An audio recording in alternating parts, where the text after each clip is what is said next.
जो पूछते हैं कि दुनिया को फ्री वैक्सीन देने से क्या हो जाएगा, मोदी के विदेशी दौरे से क्या बदल जाएगा, G20 की अध्यक्षता मिलने से क्या हो जाएगा, विदेशी मेहमान का शानदार स्वागत करने से क्या हो जाएगा। वही होगा जो आज कनाडा के पप्पू पीएम जस्टिन ट्रूडो के साथ हो रहा है। भारत के खिलाफ बोलने के 24 घंटे के अंदर कनाडा के इस पप्पू को अपनी औकात समझ में आ गई।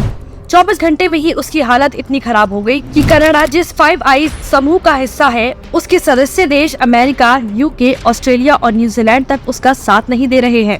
अमेरिका इसलिए कनाडा का साथ नहीं दे रहा क्योंकि उसे पता है कि पूरे एशिया द्वीप में अगर चीन पर कोई लगाम लगा सकता है तो वो भारत है। भारत के अलावा कोई चीन का मुकाबला करने की स्थिति में नहीं है।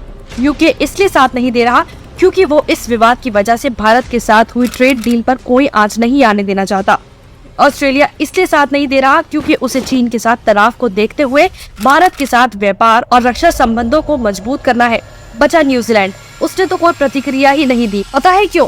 क्योंकि अभी कुछ ही महीने पहले पीएम मोदी और न्यूजीलैंड के पीएम क्रिस हिपकिंस ने व्यापार, वाणिज्य, शिक्षा और खेल जैसे विभिन्न क्षेत्रों में सहयोग बढ़ाने पर सहमति जताई थी।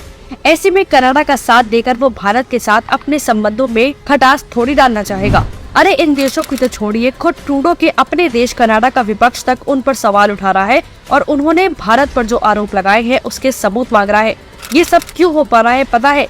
सीधा सा मतलब है, आज के जमाने में फ्री में कुछ भी नहीं मिलता है। भारत ने भी कुछ फ्री में नहीं बांटा है, जो बांटा उसका लाभ हमें ऐसे मिल रहा है। अब सवाल ये उठता है कि जिस हरदीप सिंह निज्जर के लिए कनाडाई पीएम भारत के साथ पंगा लेने में तुले हैं, वो है कौन? दरअसल ट्रूडो जिस निज्जर को कनाडा का नागरिक बता रहे हैं, असल में कनाडा में वो एक घुसपैठिया था। 1996 में एक फर्जी पासपोर्ट लेकर वो कनाडा गया था। इतना ही नहीं, वो भारत का मोस्ट वांटेड आतंकी था। NIA ने उसके खिलाफ 10 लाख रुपए का इनाम घोषित किया था। यही नहीं, निज्जर आतंकी संगठन खालिस्तान टाइगर फोर्स का चीफ था। ये वही KTF है जिसे ISI की मदद से आतंकी जगतार सिंह ने बनाया था। अब ऐसे आतंकी घुसपैठी के लिए ट्रूडो ने भारत के राजनयिक को बाहर कर दिया है, भारत के साथ रिश्तों को आग में झोंक दिया। तो असल में पप्पू कौन है, ये समझना मुश्किल तो नहीं है। वैसे भी हम नहीं जानते कि निज्जर को किसने मारा, लेकिन पिछले 6 महीनों में अलग अलग देशों में बहुत सारे खालिस्तानी आतंकियों को उनके असली अंजाम तक पहुंचाया गया है। ये काम जिसने भी किया है बहुत सही किया है। ट्रूडो जैसों को परेशानी हो रही है तो वो हमें कोई फर्क नहीं पड़ता।